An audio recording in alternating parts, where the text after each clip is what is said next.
Baba Yaga et le trésor perdu.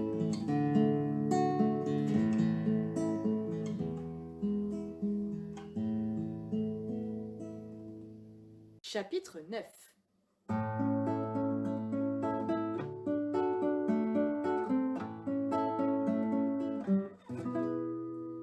Et chapitre final. Enfin! La pièce était blanche et lisse, et sa taille équivalait à peu près à l'endroit où vous vous trouvez pour écouter cette histoire. Il n'y avait aucune sortie, sauf la trappe. Des petites flammes au mur éclairaient faiblement la salle. Le petit groupe se mit à chercher un indice, quelque chose qui pouvait les conduire vers la prochaine étape, mais il n'y avait strictement rien. Alors ils se mirent à cogner les murs, espérant les casser, mais rien ne se passa. Ils ne pouvaient pas avoir fait tout ce chemin pour en rester là. Peut-être bien que le trésor était là avant, et peut-être bien que quelqu'un est venu le chercher avant nous, proposa un marin. Baba Yaga, qui ne voulait pas y croire, prit la carte des mains d'un pirate et la regarda du plus près qu'elle put. Le trajet jusqu'au labyrinthe était très clair, mais rien n'était marqué concernant la suite, pas même une petite phrase. Les dessinateurs de la carte au trésor avaient sûrement voulu cela afin de laisser se débrouiller tous ceux qui s'étaient mis à la recherche du butin. Ou alors, ils avaient dissimulé un indice autre part, sur une autre carte, ou sur la carte elle-même, mais invisible. « C'est sûrement ça !» jubila Baba Yaga, faisant sursauter tous les pirates. Elle se rua vers une flamme et plaça la carte au-dessus. En un instant, la carte prit feu et se réduit en cendres qui tombèrent sur le sol. « Ah bah bravo, bravo! C'est malin, comment on fait maintenant ?» râla Barbe Noire. « Je suis désolée, je ne pensais pas que la carte allait s'enflammer. Elle était loin de la flamme, j'ai bien fait d'attention. Je voulais savoir s'il n'y avait pas un message caché, seulement lisible à la lueur du feu, s'excusa-t-elle. Puis elle se ressaisit. Et puis moi, au moins, je cherche une solution. Je ne suis pas un flemmard qui ne bouge pas le petit doigt depuis qu'on est arrivé dans cette salle. Je ne vise personne, ne suivez pas mon regard, dit-elle, les yeux rivés sur Barbe Noire. « Je vous signale, madame la sorcière, que moi, au moins, je n'ai pas fait cramer le seul bout de papier qui aurait pu nous mener au trésor. Et je ne reste pas à rien faire. Je réfléchis pour trouver une solution autre que celle de faire brûler un parchemin. »« Oh, monsieur réfléchit. Depuis quand monsieur réfléchit-il ? En général, monsieur se précipite sans réfléchir, justement, s'écria Baba Yaga d'un air cynique. Les deux personnages étaient à présent nez à nez, prêts à se battre. Mais regardez ça alors, c'est dingue, dit un marin titubant en pointant les cendres du doigt. « Silence, Malibu, tu ne vois pas que nous sommes en pleine conversation ?» le coupa Barbe Noire. « Il a raison, capitaine, vous devriez venir voir, c'est étrange, » dit un autre matelot à côté. Curieux, les deux compères tournèrent la tête et regardèrent le tas de cendres. Ils virent avec étonnement qu'il avait pris la forme d'une étoile. La même étoile qu'il y avait sur le livre de la sorcière des mers lorsqu'ils étaient venus chez elle. Sacrée coïncidence, n'est-ce pas ? En s'approchant de plus près, Barbe Noire créa un courant d'air qui fit voler les cendres, laissant apparaître une toute petite étoile rouge taillée dans du diamant. « C'est ça le trésor ?» demanda un pirate. « Ce n'est pas un simple trésor, » répondit Baba Yaga, se créant un chemin parmi les marins rassemblés. « C'est le diamant de Déodora, la magicienne la plus respectée de l'univers, je le reconnais. Elle gardait ce diamant accroché à son cou et elle pouvait se transformer en tout ce qu'elle voulait. Après sa mort, personne ne sut où il était passé. Je comprends à présent pourquoi Médusa voulait s'en saisir.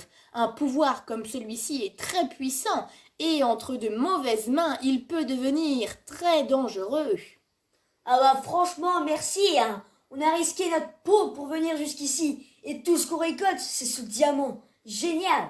Vous comptez le couper en 25, capitaine ? se plaignit un autre pirate. « Allons, calmez-vous, calmez-vous. C'est en effet tout ce qu'il y a. Mais ne pensez-vous pas que cela suffit ? Nous avons traversé tant de choses ensemble. Nous nous sommes beaucoup amusés pendant cette expédition, n'est-ce pas? Avouez que c'est cela que vous appréciez le plus. Je m'en suis rendu compte moi-même il y a quelques jours seulement.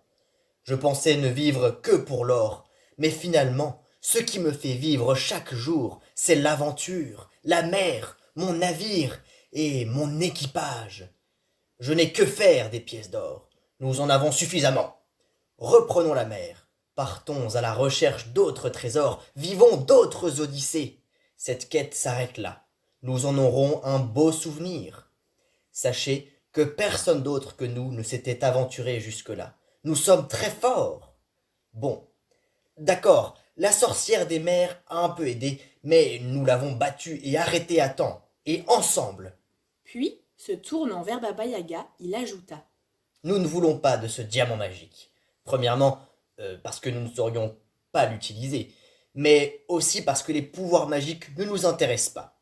Chez nous, les pirates, nous n'aimons pas trop tricher, et gagner un combat ou un trésor de manière surnaturelle ne rentre pas dans nos règles. On le gagne à la dure, nous. Tous les marins hochèrent la tête et donnèrent le diamant à Baba Yaga. À ce moment-là, les murs de la salle se mirent à trembler, puis à se fissurer et finalement finirent par tomber, découvrant ainsi une caverne gigantesque. Les pirates virent alors un immense trésor, tellement immense que je n'ai pas de mots pour le qualifier. Des montagnes de pièces d'or et de pierres précieuses s'étendaient à perte de vue. Sur chaque colline était posé un coffre contenant des bijoux, des couronnes et des épées magnifiques. Des colonnes en or blanc soutenaient les parois, et de chaque trou creusé dans le plafond sortait de la poudre dorée. Tous les recoins abritaient des tableaux et autres objets précieux, et des étagères par milliers offraient des livres anciens aux pages dorées. C'était une véritable caverne aux merveilles. Les marins n'osaient pas bouger devant tant de richesses. Baba Yaga s'avança et cria « Vous avez réussi à passer la dernière étape! C'est magnifique! Le trésor nous a choisis parce que nous sommes de bonnes personnes. Cette aventure vous a changé et a mis en avant le meilleur de vous-même. Je suis tellement contente pour vous! Vous avez bien mérité quelques pièces d'or! » Quelques pièces d'or? Tu veux dire de quoi remplir des centaines de navires comme le mien? Jubila Barbe Noire avant de se rouler dans l'or.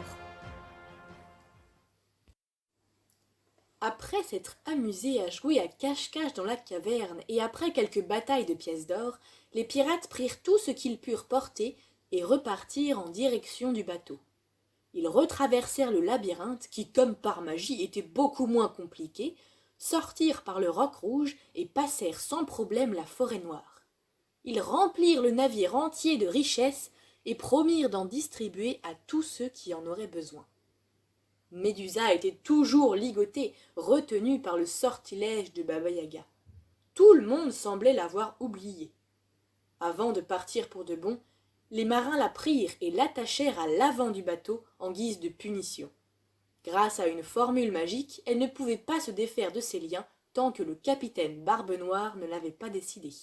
Mais étant donné tout ce qu'elle avait fait subir à son équipage et à lui-même, ça ne serait pas de sitôt. Avant de lui clouer le bec pour de bon, Baba Yaga interrogea la sorcière des mers pour connaître la raison de sa quête au trésor et à l'étoile rouge. La sorcière dépitée lui avoua. « Il y a 15 ans, tu as fait prisonnier mon père, connu sous le nom de Trutaracha, le sorcier noir. Je n'étais à l'époque qu'une piètre sorcière, avide de vengeance. J'ai donc préparé ma quête à la recherche de l'étoile rouge, qui pourrait me donner force et pouvoir pour te combattre et libérer mon père. Ces 15 années de recherche m'ont certes apporté ruse et stratégie, mais j'en suis sortie blessée, ne pouvant pas alors trouver moi-même l'étoile rouge sans risquer ma vie. Quand j'ai appris qu'elle se trouvait quelque part avec le trésor perdu, je suis allée voir Barbe Noire pour lui souffler l'idée d'aller à la conquête du trésor. J'ai essayé par tous les moyens de lui donner l'idée d'aller te chercher pour faire le boulot, Mais stupide comme il n'a pas pensé, avant que j'arrive dans l'auberge sous la forme d'un marin, et de vanter ton courage et ta réussite, malgré la haine que j'ai envers toi. Tout fonctionnait à merveille, avant que tu ne te rendes compte du stratagème et que tu me suives jusqu'au bout sans te faire remarquer. Je te déteste au plus haut point.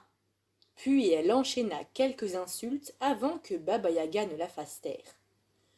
Ton père était un sorcier extrêmement dangereux et méchant. Il ne mérite que la prison. Je comprends que tu aies pu être en colère, mais gâcher 15 années de ta vie pour rien, était-ce vraiment utile? Tu aurais dû venir me voir et me demander des explications. Cela aurait pris 10 minutes et nous aurions peut-être été amis. J'espère que ton séjour sur le bateau te rafraîchira le cerveau. Et je peux te garantir que l'étoile rouge est en sécurité et que jamais tu ne la retrouveras. Se tournant vers les marins, elle leur demanda de ne pas trop être méchants avec elle et de leur montrer combien l'amitié peut changer une personne. Après de longs remerciements, des excuses et même des câlins, les pirates reprirent le large vers une destination inconnue. Pour des pirates, une véritable aventure était synonyme de prise de risque et de hasard.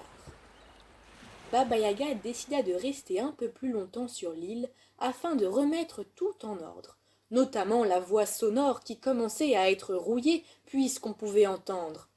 Ô toi qui veux douiller, sache que seuls les arbres, les bêtes ou les violonistes et les passants peuvent te renverser.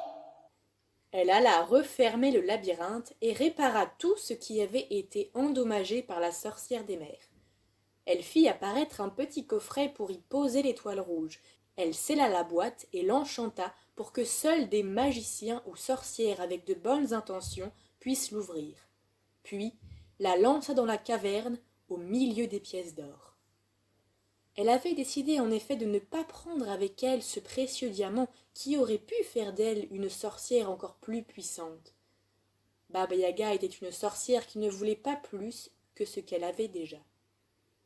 Elle était heureuse de savoir qu'enfin Barbe Noire et son équipage avaient trouvé ce qui les rendait vraiment heureux, et elle savait que le cœur de ces pirates avait bien changé.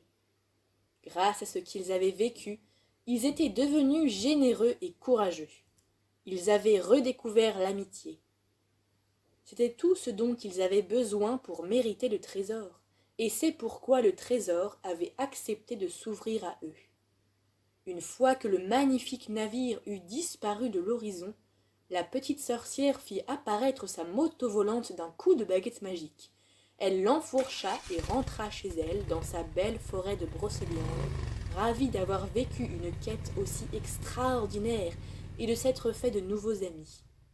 Comme à chaque fin d'aventure, elle s'installa confortablement dans son transat et sirota un verre de jus d'orange, profitant de la fin de journée, se rafraîchissant, en rêvant à la prochaine aventure.